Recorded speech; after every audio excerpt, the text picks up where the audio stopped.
My name is Morgan Shultz. I am 22 years old. Today's date is May 9th, 2008.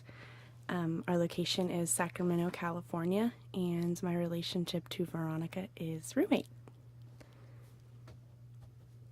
My name is Veronica Castro. My age is 22. Today's date is May 9th, 2008. The location is Sacramento, California. My relationship to Morgan is roommate. Veronica, what is your earliest memory? I don't know. My earliest memory is my mom is not a good memory. It's my mom, dad, and grandma all going to prison. All at the same time? All at the same time. How do you want to be remembered? As a good mother, as a strong person, as I think just a very good mother and a strong person, and a person that could do whatever, I need to do for my babies and myself. Who's been the biggest influence in your life? The biggest influence? I have, a couple. I have my Aunt Frances, my grandmas. Those have been, my positive influences. The people that, make me want to do positive, and my kids.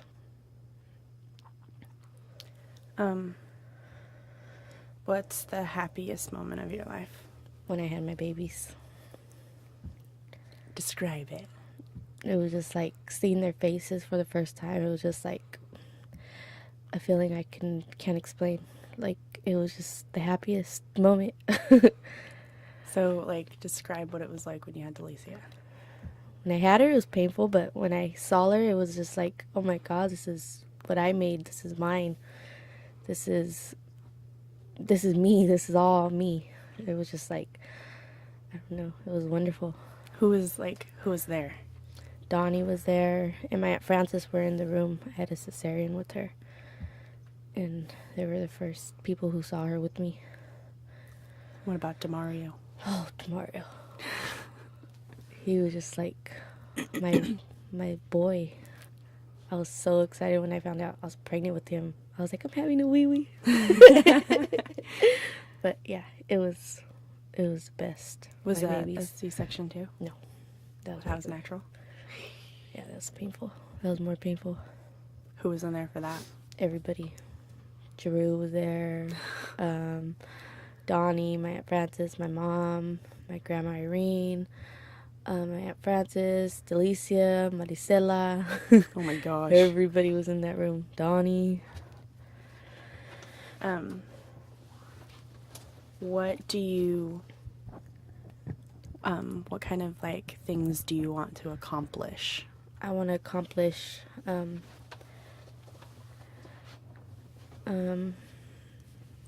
my right now, I want to accomplish getting through work, leaving my kids. I need to accomplish to not make them make me feel like they don't want to be with me because I'm always away from them. I need to accomplish getting over that. I want to accomplish getting structure for us on my own, and just having, I don't know. How are you handling being away from them as often as you are? Oh my God, it's hard. It's so hard. Right now, I feel so bad for leaving them when it's my day off, but it's okay. If you could be Delicia right now, what would you think? Delicia, what do you think Delicia thinks of you and the world and Donnie and She loves her dad. Oh my God, she loves her dad. I think she thinks of me it's not so much that she doesn't love me. It's just she's not used to me being gone so much, so she's I think she's holding it against me. I think. That's what I think. If you could tell Delicia anything right now, and have her like completely understand it, what would you tell her? That I love her and I'm doing this for her. I'm gonna start crying. That I just want her to have a good life, and if it means me being away from her, to support her and not be on welfare all the time, and but she's the world to me.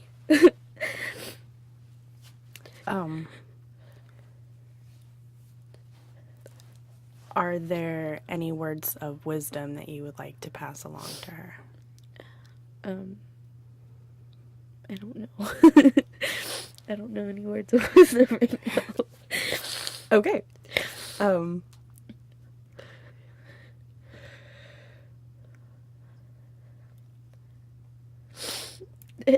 trying to like think of something that's not so like dreary. What's your first memory of me? The first memory of you was very talkative, very outgoing, very just comfortable. Like, you were very comfortable the first day we met you. When did you guys first meet? When was it? December? Yeah, December. December of 2007. Yeah. What was that like? She came for an interview to our house. She came to see, she wanted to move in, and she didn't have her kids with her, and she was like very comfortable, but she just seemed lost. She wasn't like, she didn't know what was going on. She didn't know how it would be living there with us, and I was freaking terrified. she was she's like, I can't do this. Yeah. I'm not doing this. So the first day that I went, I left and I called Bridget and I was like, I can't do this. I can't do it. There's too much this. And then I was like, I was so just not interested. And I remember sitting down and Veronica Asked you if you had a boyfriend. it's like, no. I've got on my rainbow necklace. I'm like, no, I don't have a boyfriend. And I'm sitting there going, how do I tell these people? You guys looked very like Hispanic traditional families, and I'm going, oh my gosh, they're gonna hate me. I'm gonna come in and I'm gonna be teaching all of their kids all of this lesbian stuff, and I've got my 2 kids coming in, and they you guys are already nervous about 3-year-olds being in the house because of other kids, other 3-year-olds, and oh, I remember leaving going, I can't do this. Veronica sits down with a piece of paper, questions. All right, so in this situation, what would you do? It's oh my gosh. But it's been a great experience with her. You've changed our house a lot. Oh, when I first came, I was I just want to get in, because it was all just about getting Alexa and Sydney and I back together, because they were with my mom and I was with my aunt, and it was just crazy living without my kids. And so my whole goal was just to go somewhere so that I could have a couple month transition so that I could be back with the girls.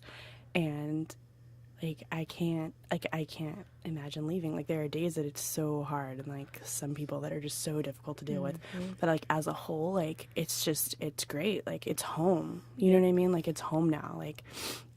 I mean, look at all the problems that all of us have on every other day where we nitpick and stuff, but I can't imagine leaving. Yeah, because everybody's family. I fight with David and Isabel, they're my brother and sister. So can you describe what the house is like? Who lives there? What it looks like? How it works? What kind of place it is?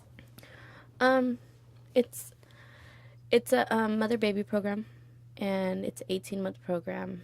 It's for young moms or fathers who Families that are struggling or come from difficult situations. I came from a shelter into Tubman, and I came from using drugs, being on the streets. I mean, just doing totally bad, writing checks, stealing, selling drugs, and now it's just this whole, I've been there for about a year and a couple months, and it's my whole life is just totally different. I mean, I don't do drugs. I have a year and something months clean, I work.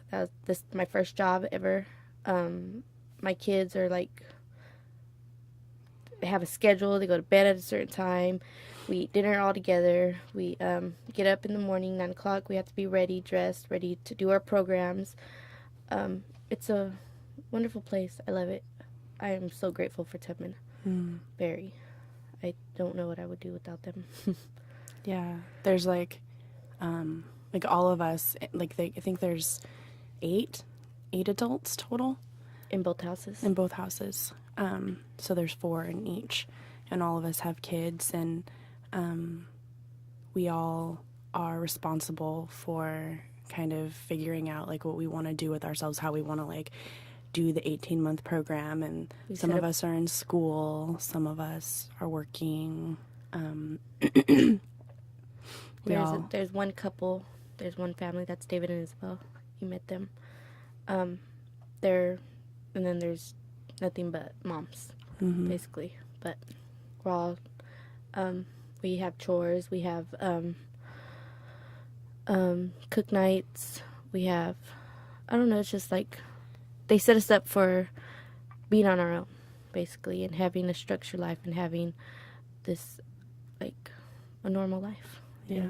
Yes. I think the coolest part about it is that everybody comes from such different backgrounds, so you have such like a diverse group of people. It's not everybody that's there like, you know, totally messed up and nobody wants to participate. Like everybody comes from a different background, and like those of us that are like stronger in certain areas like kind of pull everybody else along, and like those of us that aren't, like we have a lot of support and a lot of help. And I think especially for me, being that I'm such a super independent person, like it was hard to swallow pride and like come into a program like this and like take advice and take help. But I think it's definitely been a humbling experience, and like it's given me an opportunity to better myself like in ways that I didn't think that I would be able to. And are your kids there with you now? Yeah. What was that like when they came? Oh gosh, it's crazy. Alexa and Sydney and I have never shared a room. Like, if anything, like they've had their own rooms or they shared a room, but I've never like slept in the same room as them. And so like for me, it was really tough because I have like a lot of stuff and like moved in. Like I think that was one of the biggest transitions for me, was just moving me and my kids into a bedroom and like setting it up and being forced to be like super organized and like have everything in the right places, because there's just no room for messes and no room for like clutter. But they love it. They are totally like benefiting from it. They love, oh my gosh, they love Delicia and the babies. Like Delicia's like their little sister. Like they like drag her along and get her into Delicia's trouble. gonna get my cake. Delicia's gonna get this. But like they love the babies, and like they have like big sister syndrome with the babies. Yeah, they do. They like snitch on the kids, like when David's like crawling around getting into stuff. They're like, Isabel, David is doing this, and like they'll tell on Delicia or like get Delicia in trouble, and like it's always one or the other will like be like, it's always like Alexa and Delicia getting in trouble and like leaving Sydney out, or Sydney and Delicia leaving Alexa out, and like it's cute. Yeah, they love it. They have so much fun there, and they have so many like awesome relationships with people. It's great.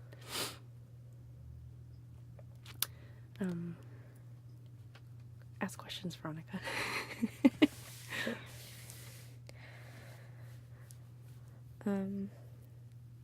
What was the happiest moment of your life and the saddest? The happiest moment of my life was probably when I found out that I was having twins. Like, I think that, like, that was, like, a huge, like, I was totally shocked, and I totally freaked out, and I couldn't understand why everybody else around me wasn't freaking out. It's like I called Chris, and I was like, oh my gosh, I'm having twins. And Chris was just like, okay. I'm like, no, I don't think you understand. Like, I'm having twins. And he was just like, okay. And then I called, like, my mom, and Mom was just like, all right, like everybody's just kind of like, good for you, Morgan, I'll talk to you later. And I'm like, no guys, like you don't understand, like. And so like being alone with that, I think was just like just the whole like pregnancy, going through that, and like knowing that I was gonna have twins and I was gonna be like, it was like a really unique thing. Like I looked at it as like this way cool like opportunity to like be different, and like, you know, I like to be different. So I was just like that. I think that was really a super happy time of my life, being like pregnant and having all that. Like I miss being pregnant, like nobody's business. And the saddest moment in my life was probably the drive home from Arizona. Like really super hard.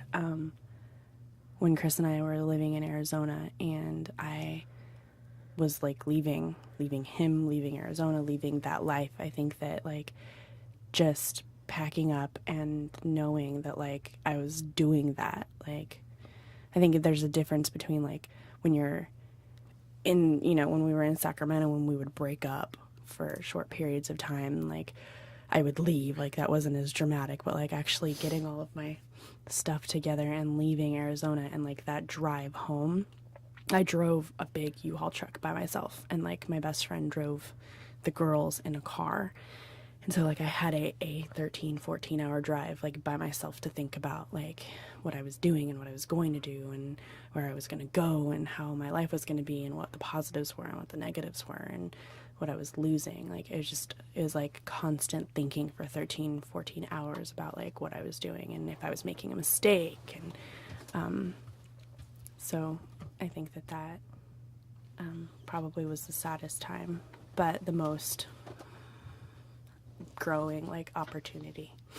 Who's Chris and why did you leave? Chris is Alexa and Sydney's dad. He is my husband. And I left because Arizona was, we moved to Arizona for a job for him, and we thought that it would be like a positive thing for our lives because it was a better job and we were going to be able to have a house and cars and like all the things that we wanted material wise. And then when we got out there, he had to work a lot because he was opening up an office in Arizona. And he didn't have time for me, he didn't have time for the girls. He would come home and he would be like just really grumpy and really like angry. Like I just remember like Chris being a very angry person like all the time, and I remember like just wanting attention. Like all I wanted was his attention. And like he'd come home and I would like bombard him with like, I did this today and I did that today, and like I went here and I went there and the girls did this and let me show you a picture. And like he was just like so like tired and worn out from like working, and we were both just really super stressed, and it was really difficult to be there. And I missed my family, and I missed like having people to talk to, and I missed having friends because I'm such a social person. And so if you and Chris could like stayed here in Sacramento, what do you guys think you guys would have made it? I think so. We had a really strong relationship. Like we had a really, really like strong foundation. We loved each other like a lot. Like we were like high school sweethearts and like all that. And but I think if we would have stayed in Sacramento, I think we have more resources here. We have more friends and family and like outlets, whereas in Arizona we only had each other. And I think that it was just a very weak time, and we had just gotten married. The girls were only 2. I mean, it was a tough time in both of our lives. Like we were struggling financially, trying to figure out, and like we were young, like we were only like 20, so we were both trying to figure out like what we wanted in our lives and who we wanted to be, and try to figure out like what kind of people we wanted to be. And it was really tough and really stressful, and throw into that we only had each other. And so like instead of being able to let out our frustrations elsewhere, we only had each other to let our frustrations out on. So yeah, I left because it was just, I ended up like the final straw was like he had said something about leaving me, and he had a friend in Arizona that he was going to go and move in with. And I looked around at this huge 4-bedroom house and my 2 kids, and I'm like, I'm alone. Like, I'm alone. Chris left. Chris packed up his stuff, went and stayed with his friend, and I knew it wasn't a permanent thing, but the idea of even being there one night alone, like, killed me. Like, I freaked out. I was just like, I can't do this. If he decides that he's going to pack up and he's going to leave me and I'm in Arizona, I'm by myself. And I've got 2 kids that I have to be strong for. And I know that being in Arizona, I can't be strong by myself. So I thought, like, the best thing for me, and I don't regret it. Like, the best thing for me was to leave Arizona and get help and get strong here. And I think that even now, like, the relationship that Chris and I have is better separated than we were together in Arizona. We get along better now. We've both grown a lot. I mean, it's been like almost 2 years since I left, but we've both grown a lot. We've both, like, we're able to appreciate each other a lot more now that he's moved back, because he moved back a couple months ago. Who's been the kindest to you in your life? My grandma. Grandma? Yeah. I think my grandma's been, like, the, she's definitely tough love, but, she's been there for me 100%, and, like, shown me unconditional, like, love and kindness more than anybody else, I think, ever has. What are you proudest of in your life?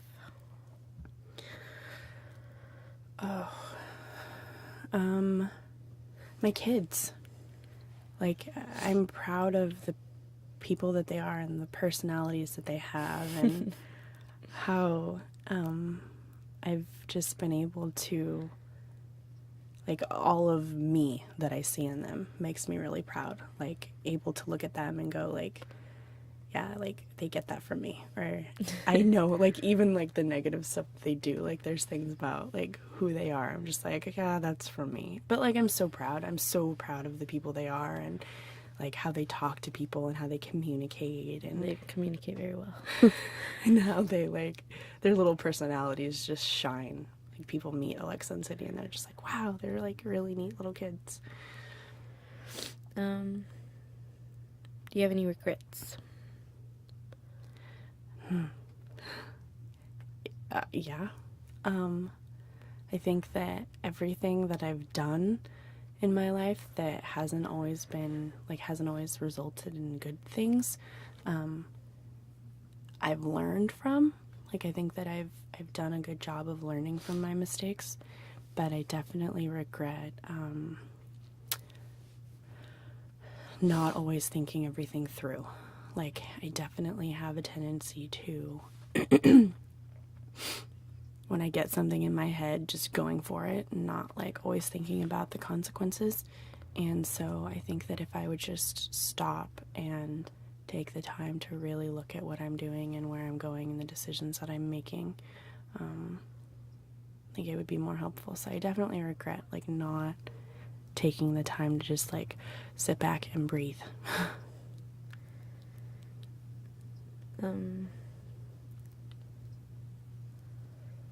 What's your earliest memory? I think that my earliest memory is of, I think I was like 3, and my dad was in the kitchen cooking, and my mom I must have been like 3, because my mom and dad split up when I was like 4 or 5, I think. But my mom was gone. I want to say she was, like, at a jazzercise class or something like that, because she did jazzercise. And we had this, like, big recliner chair, and I was trying to do gymnastics and, like, walk along the top of it, and I fell off and broke my arm, like, my elbow, like, did something to it where I had to have a cast. And, like, I remember falling, and my dad, like, trying to just put ice on it, and my mom coming home from jazzercise going, nope, there's something, like, really wrong with her arm, and, like, going to the emergency room and having them put a cast on my arm in the middle of the night.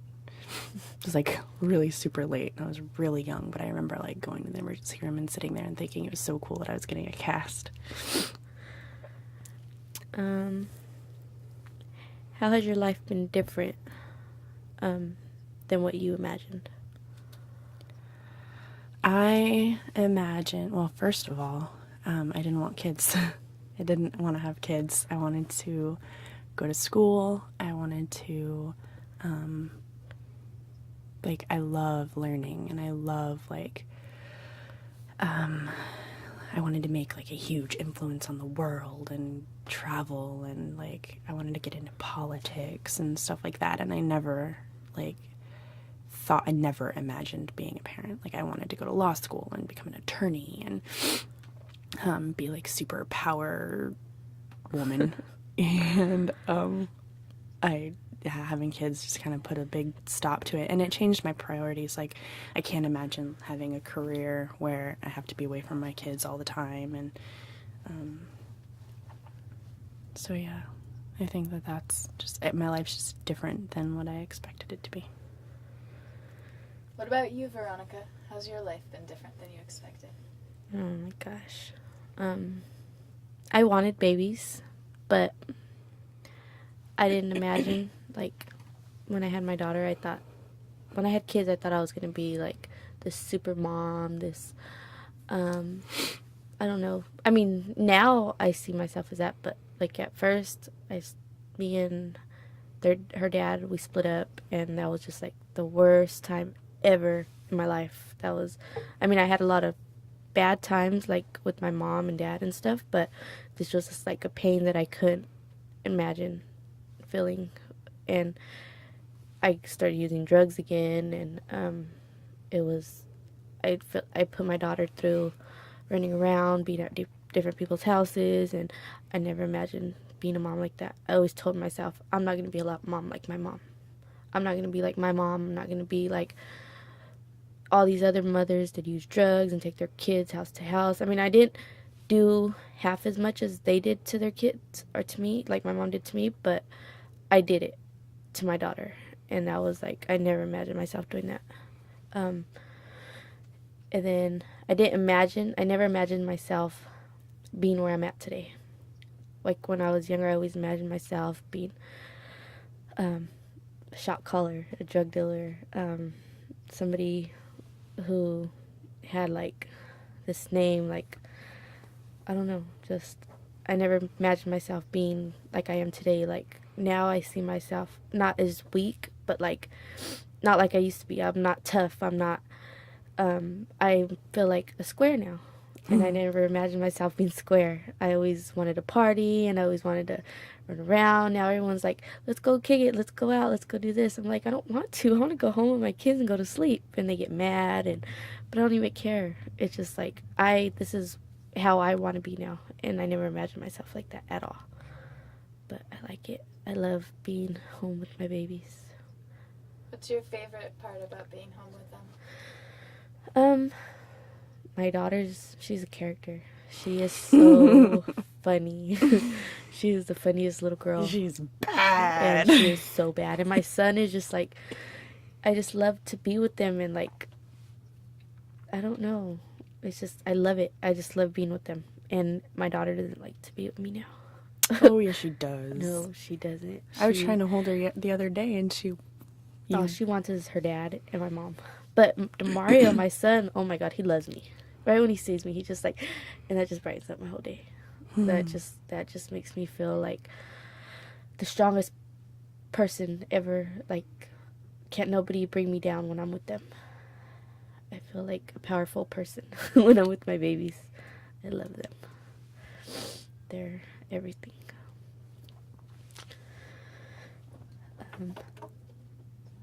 When did you each find out you were pregnant for the first time? I found out on Mardi Gras. Oh, dear. I found out Mardi Gras. Me and Donnie were fighting. And we were at we had a motel room. Okay, wait. I had went to our records, right, and stole and got caught stealing. And I had my little sister with me, and my aunt had just got out of the hospital, she had surgery, and I had her car, and she got out. She went, got a room, and then my little cousin Veronica and Donnie wanted to go to the Mardi Gras, and I was like, well, let me go get some CDs. So I got caught stealing. They had me back there because I had my little sister. They let me go, and so Donnie and them were at the Mardi Gras, and I was like, I could go. Can you guys come get me? I was like in the little room. And then, so they came, got me. We went back to the room. Me and Donnie started fighting because he wanted to go to the Mardi Gras. So he took off walking. And I had a pregnancy test. And I was like, because I was already feeling it. I didn't have my period. So I went in the bathroom and I took it. And I told my Aunt Christina. And my Aunt Christina was like being hella grouchy with us because she was all pissed off. I don't know why. But Because she had surgery. yeah. So I took it. And then I told her I was pregnant. And then she told my little cousin Veronica, and then he chased Donnie down the street and told him. And Veronica said he jumped up like he Aww. jumped up like he was so happy. I mean, we planned it though. It wasn't my daughter wasn't like an accident. She was planned. And he said he wanted a little girl, and we got her. That was. And then Demario was not. No, he was not. I mean, I love that he's here, but he wasn't planned at all. He came out of nowhere. I think he came for the best, though. Yeah. He came at the right time. At the right exact time. What did his coming help you? How was my it the right God. time? Because I was like, I just hit rock bottom. I mean, I was like tired of having my daughter out on the streets. I was tired of not having a home, not doing what I'm supposed to do for her. And so I started feeling real sick. And me and their dad had just got back together. And we were working things out. And it was just a hard time for both of us. And I started feeling real sick. And I knew I was pregnant, but I didn't want to, Believe it. So I knew it, so I stopped using drugs. And I called my mom and I told her she was staying in the shelter, and she said she was going to help me get in it. She was living with my grandma, though. She had stayed there and then went to live with my grandma. And I told her I was ready to go, so I kept calling the shelter, calling them, and finally they said they had an opening, so I called my mom and my grandma, and my step-grandpa picked me up and took me to the shelter. And I went and took a pregnancy. I told them I was pregnant, went to the doctors, had a pregnancy test, and I was 2 months pregnant, I think. Wow. And it was just like all at the right time. But I had a miscarriage like the year before that, and I think it was him. I don't think I was ready to have a baby at that time because I was like, me and their dad were just like, oh my God. And I was on drugs, and it was just not the right time. So I think he came when he thought I was ready for him. Yeah, he's definitely one of those kids that you have to be ready for. Yeah, he is a monster. Oh my gosh. He is such a monster. He's so adorable, though. I swear, you just fall in love with him. He's so happy and Yeah, snuggly. And But everything's working out. I love it. I love what I'm doing now. I love everything. I feel like I don't know. I just feel so confident in myself. I feel like there's nothing that could pull me down right now. And I'm hoping and praying for their dad to come around. Really just turn it up a notch for him. But yep. What about you? oh, I found out I was pregnant. Where was I? I knew, like, I was sick all the time. I remember being, like, sick all the time. Oh, I had just started a job with my dad. Oh, my gosh, at my dad's company. My dad's been a truck driver for them for years, and he got me on graveyard because my dad was like, oh, yeah, you would do well graveyard. Like, you go graveyard and you can sleep all day because I was like my roommates that I had they worked graveyard. And so it was better for me to work graveyard so that we could all be on the same schedule. And so I got on at my dad's job, and all night long I was like sick, like for the first 2 weeks that I worked there. And I'm just like, oh my gosh, like this looks so bad. Like every night, like I was like throwing up, and the little lady that was like the little Asian woman that was like training me, like didn't speak English barely at all. And like she would just kind of like shoo me into the bathroom because I was like throwing up like constantly. I knew something was wrong, but like it was one of those, I didn't want to believe that I was pregnant. I was like, oh, I've got the flu, or I've got this, or it's that. And so I went in, and I didn't even do a home pregnancy test. I went into the doctor because I thought that I was sick.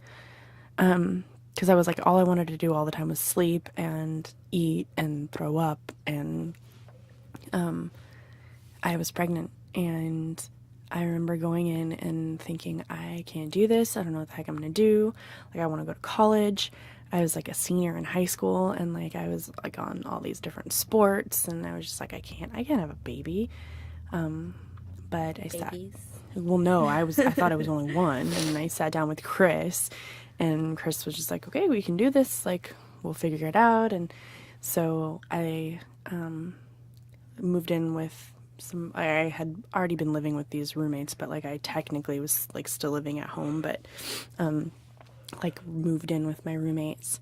And I was like 5 months along when I found out that I was having twins. Like I went in for the ultrasound to tell me what the sex of the baby was, like whether I was having a girl or a boy, and the ultrasound lady was like, all right, this one's a girl. And I was like, wait, what? And she's like, yeah, this one's a girl and this one's a girl. And I was like, what do you mean this one? And she's like, you're having twins. You didn't know you're having twins? Like, no. So, and I was there by myself because I wasn't expecting it to be like a, you know, big life-changing ultrasound. Like I figured I would be able to call Chris and be like, hey, we're having a girl, or hey, we're having a boy. We're having twins. Yeah, I called him and I was like, we're having girls. And he was like, girls? Yeah, girls. And he was like, what do you mean girls? And I was like, we're having twins. And then he called his mom at work, and he was like, I guess he told his mom, sit down, are you sitting down or something like that? And she was like, yeah. And he was like, okay, I have something to tell you. And it was something like, she was like, you're having twins. And Chris was like, yeah. Like she was just like totally chill about it. Like nobody freaked out. My mom was in Disneyland, and I had told my mom, like, because nobody in my family knew I was even pregnant yet. I was like 5 months along, and nobody even knew yet. I wasn't ready to tell everybody. Mom was in Disneyland with my Aunt Julie and my Uncle Greg and all my cousins and stuff. And I remember calling my mom in Disneyland and going, Mom, I'm having twins. And my mom, like, freaked out. Well, like, not freaked out, but, like, was excited about it. And then, like, that's how the rest of my family found out, because my mom was like excited about it, and in front of my aunt, my aunt's like, what's going on? What happened? And my mom's like, okay, I have to tell you something in the middle of Disneyland. It was like, I have to tell you something. And so that's how my whole family found out that I was pregnant, was because I was having twins, and I figured that it would be a good time to let everybody know that I was pregnant. So there's just a few minutes left, but when you guys think about your lives, where do you hope you and your kids are in 5 years, 10 years, whatever you want to time period? I see me and my kids in a nice house, me working normal hours from 8 to 5 or 7 to 4, them being in school, me being a soccer mom.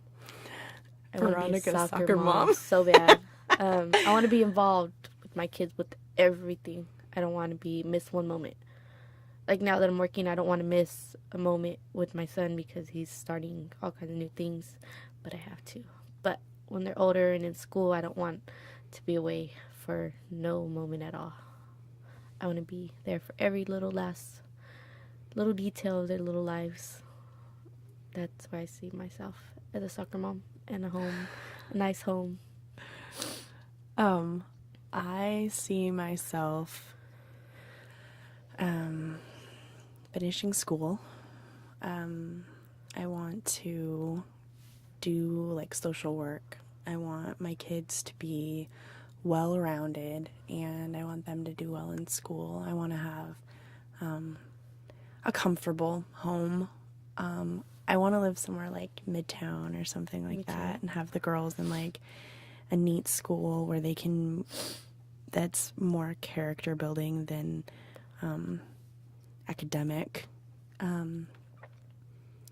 I want to be able to take them to like art shows and like plays and stuff like that. Like I want to be able to like have the girls experience like all kinds of stuff, like the arts. I want them to be involved. I want them to play instruments. I so see you as that kind of person. Like, yeah. Yeah, I love it. I love taking them to plays now. Like I take them to kid plays now, and they love it. But yeah, I want them to play sports. I want Sydney to play soccer, and I want Alexa to like play instruments. We took them to David's concert the other night, and Alexa had the program all like rolled up in like in a roll, and like was holding it like a flute, and she's like, "Look, Mom, I'm playing a flute." And then she like held it down like David, like, and she's like, "Look, I'm playing a clarinet." And then she was like holding it out, and like she's like, "And now I'm playing a trombone." And then she took it and like was holding it like the conductor and was like moving it around like the conductor does, and she was like the conductor was up there leading the orchestra, I guess, and Alexa was like standing up in her chair doing what he was doing, and I was just like, oh my gosh, Alexa, sit down. Yeah, She's very funny. yeah, Funny little girl. I think they're gonna do cool things. I'm excited to see like what kind of people they're gonna be. Yeah, I see Delicia the dancer. That kid loves Like a hip hop dancer. My daughter's Delicia's like- gonna be feisty. She went to David's concert and was dancing, remember? Yeah. She was like, yeah. She's funny. She is such a little troublemaker. I love it. Like she's got such an attitude. I think Demario's gonna be really, really sweet. Yeah. Like a really like sweet kid, but Delicia is gonna be bad. She's gonna have like attitude, and but she's gonna do it in such a cute way that she's gonna get away with murder. Do you think your kids will be friends even when you guys grow, leave the house and have separate lives? Yeah, if Morgan answers her phone, never. Just playing. Yeah, I think so. I think Veronica and I will stay friends. I think we'll stay in contact. Yeah. And I think Alexa and Sydney will seek out Delicia. That'd be cool. They could talk about when they were little. Yeah. Because, if we stay friends and stay in contact, they'll have known each other since they were, like, little.